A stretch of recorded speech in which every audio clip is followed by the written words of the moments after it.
સીતારામ બધાઈને. વાગી ગયા છે 6, બેહી ગયા નવરા થઈને ને 11 છે આજે બધાઈને. શ્રાવણ મહિનો લગભગ ગુરુવારથી શ્રાવણ મહિનો બેસે ને બુધવારે દિવાસો છે. લગભગ મારું સાચું જ છે, કેજો કમેન્ટ કરીને.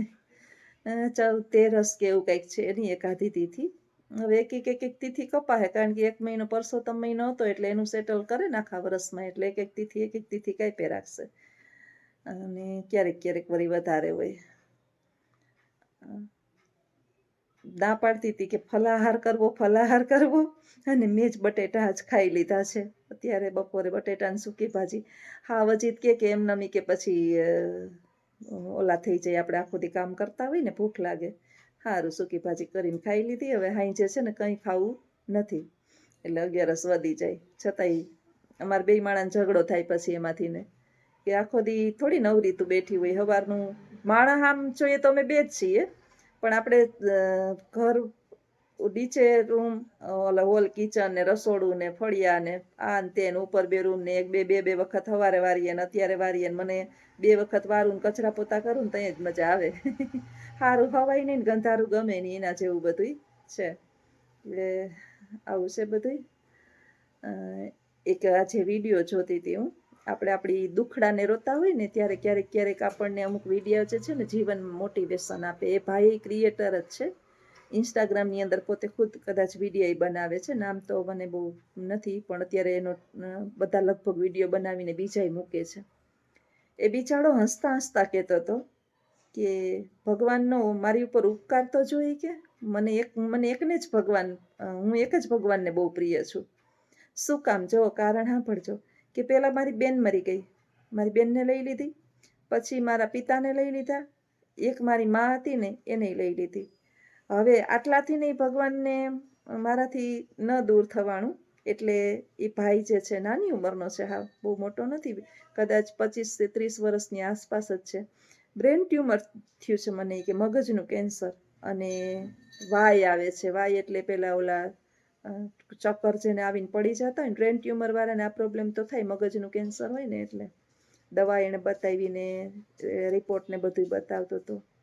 હવે વિચારવાનું કે જ્યારે કે હું હોસ્પિટલે જાઉં છું ને ત્યારે કે આવી કોઈ મેજર બીમારી હોય ને આપણને, એટલે આપણી સાથે એક પેશન્ટ, આપણી સાથે એક આપણું ઘરનું વ્યક્તિ હોય, ભયંકર બીમારી હોય, પેશન્ટને ન કહેવામાં આવે, એના સગા સંબંધીઓને કહેવામાં આવે. આ તો મને જ કહે છે, હવે ઓપરેશન કરાવવાનું છે તો ઓપરેશનમાં મારી સાથે કોઈ જોઈએ છે, પણ મારે તો મારું કોઈ છે જ નહીં. બધા જ ભગવાને છીનવી લીધા છે. આનાથી કે વધારે ભગવાનને હું કેટલો પ્રિય ઈશું, વિચારો.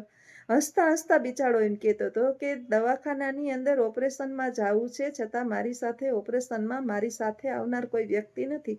એટલે ભગવાને આપણું સ્વસ્થ શરીર આપ્યું હોય ને, તો એનો ઈશ્વર પાસે લાખ ધન્યવાદ માનવો.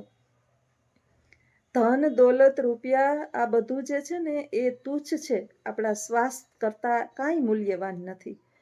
જીવનના ઈશ્વરને એક જ પ્રાર્થના કરવી કે મારા જેટલા પણ શ્વાસ ઈશ્વર બાકી છે ને એ નિરોગી શ્વાસ રાખજે મારા.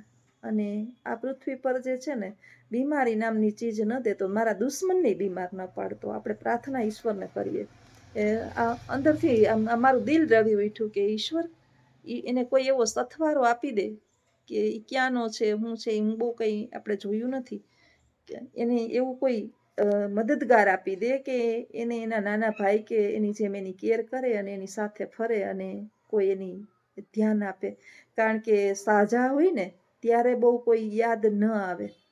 આપણે જ્યારે સાજા હોઈએ ને, સ્વસ્થ હોઈએ, તંદુરસ્ત હોઈએ, બાકી મૃત્યુ તો જે છે ને, ભાઈ મર્યો, એની બેન ગુજરી ગઈ, માતા પિતા, એ એક તો સત્ય છે કે જન્મવું એ જવાનું કુદરતનો એક ક્રમ છે. પણ બીમારીની અંદર જ્યારે આપણે ઘેરાઈ ગયા હોય અને આપણો હાથ પકડી અને પૂછે એમ કોઈ જ ના હોય, ત્યારે માણસ ભાંગી પડે છે.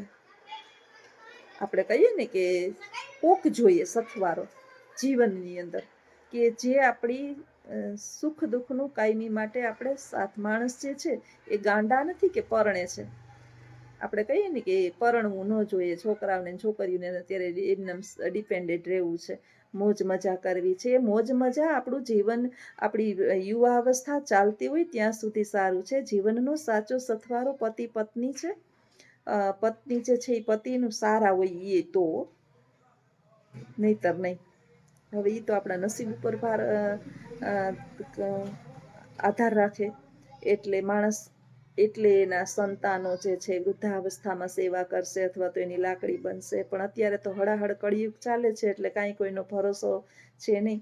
પણ હું તો પ્રાર્થના કરું કે એ વિડીયો મેં ભાઈનો જ્યારે જોયો, મને હજી ઘણી વાર કહેતો હોય તારા ઇમોશનલના વિડીયા બહુ જોવાની, એટલે લગભગ હું જે છે ને પશુ પક્ષીના વિડીયા વધારે જોતી હોય કે આપણે ખુદ બહુ ડિપ્રેશનમાં ના આવી જાય.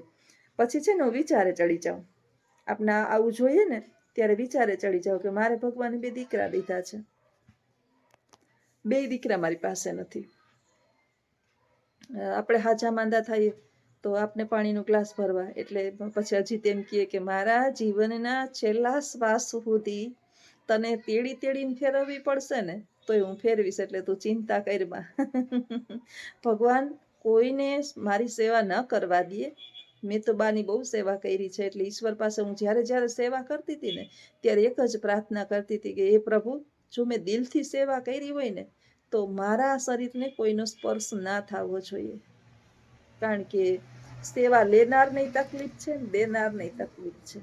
એ બિચારું મૂંઝાઈ જાય, અને લેનાર જે છે સેવા, એને કંઈ મજા ન આવતી હોય સેવા લેવાની. પણ ધાર્યું તો ધણીનું થાય. પ્રાર્થના આપણે બધા કરીએ કે જે ભાઈ છે હકીકતમાં બિચારો એટલો ડિપ્રેશનમાં હતો કે એને કોઈ સથવારો મળી જાય ને, ઈશ્વર એને તંદુરસ્ત, એનું ઓપરેશન થઈ જાય, કોઈ એને સારો સપોર્ટર મળી જાય, કોઈ NGO વાળા કોઈ એને કોઈ પણ જે હોય દાતાઓ જે ચલાવતા હોય આવું એને મળે અને એને ઈલાજ મળી જાય અને તંદુરસ્ત થઈ જાય. એના જીવનની અંદર એના જેટલા પણ આયુષ્ય છે એ તંદુરસ્તી નિરોગી વાળું જીવન જીવે. કારણ કે દુઃખ જે છે ને એ બાબત સારી નથી. બહુ બીમારી બહુ ભયંકર છે. અને અત્યારે તો આપણે જ્યાં સાંભળીએ ત્યાં બીમારી બીમારી ને બીમારી. આ કળિયુગની નિશાનીઓ છે. અત્યારે માણસ વધુ ઉત્પન્ન કરવાને કારણે હજી વધારે ઉત્પન્ન એમ દવા પેલું ઓલું જીરું આવે ને, જીરું આપણે જે શાકમાં જીરું નાખીએ છીએ, એ જે જીરું વાવતા હોય ને એને ખબર હોય કે જીરાની ઉત્પાદન કેમ થાય છે. વાવે ને ત્યારથી એમાં દવા ભેળવીને નાખે. પછી હજી તો એનો કોટો ફીટો હોય ને ત્યાં પાછી દવા છાંટે. હજી જરાક 4-5 પાંદડે એમ થાય ને ત્યાં પાછી દવા છાંટે. એ છેલ્લા એન્ડ ઉપર હોય ને ત્યાં સુધી જીરામાં દવા, એટલે જીરું આખું દવાથી બનેલું છે. આપણે શાકમાં વઘાર સમયે નાખીએ. એટલે હું જીરાનો ઉપયોગ ઓછો કરું, રાઈનો વધારે કરું. રાઈ એમનેમ થાય દવા વિનાની. આપણે શરીરની અંદર જે પણ પૌષ્ટિક આહાર, જેનું નામ આપણે પૌષ્ટિક પાડ્યું છે ને, પૌષ્ટિક આહાર છે, એ દરેક પૌષ્ટિક આહાર એ દવાથી ભરેલો છે. બધા પેલાની જેમ નેચરલ ખાતર જે હતું, છાણિયું ખાતર, એનું તો ક્યાંય અત્યારે સ્થાન જ નથી. કારણ કે કોઈ પાસે નેચરલ ખાતર જ નથી. અત્યારે બધા રાસાયણિક ખાતર છે. વધુ ઉત્પાદન થાય, વધારેની લાલસા જે છે ને એણે માણસને પીડિત કરી નાખ્યો છે. અને બીજા જે છે જંક ફૂડ, બધા આપણા જીભના સ્વાદે માણસને બીમાર પાડ્યા છે. આ ખાવું, ઓલું ખાવું.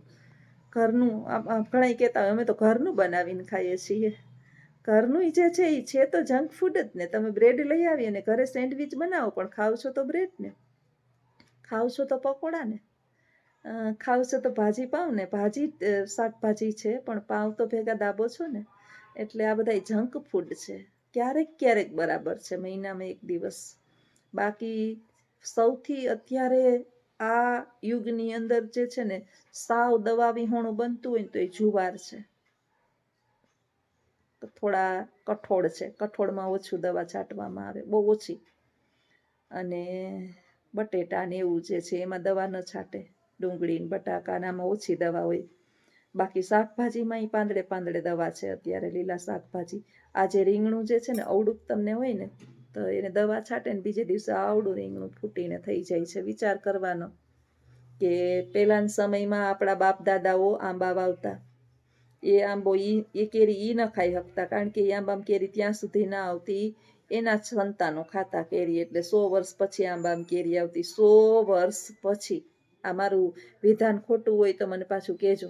અત્યારે તમે આ વર્ષે આંબાની ગોટલી વાવો, પછી એમાં કલમ વાળો, 2 વર્ષ થાય અને ત્રીજો વર્ષે મારા હાઈટ જેટલી 5-6 ફૂટનો આંબો થઈ જાય, 7 ફૂટનો, એટલે એની અંદર કેરી ત્રીજે ચોથે વર્ષે તો લૂમે ઝૂમે કેરી આવવા માંડે. વિચારો જોઈએ, ક્યાં 100 વર્ષ અને ક્યાં 3-4 વર્ષ, એટલે એનો ફેર તો પડે ને. એટલે ભગવાન બધાને નિરોગી રાખે.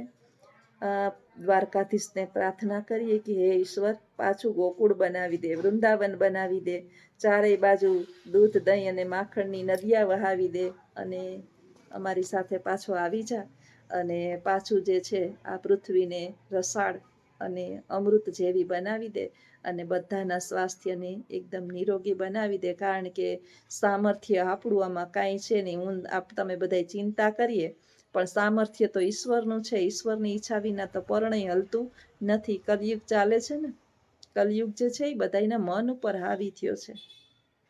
એટલે તો અત્યારે ઉંબરિયા વેર થઈ ગયા છે ને. મહાભારતમાંથી જે શરૂઆત થઈ ગઈ હતી કળિયુગની, દ્વાપરયુગ જેને આપણે કહીએ છીએ, ત્યારથી ધીમે ધીમે કળિયુગ જે છે છેલ્લે પરીક્ષિત રાજાના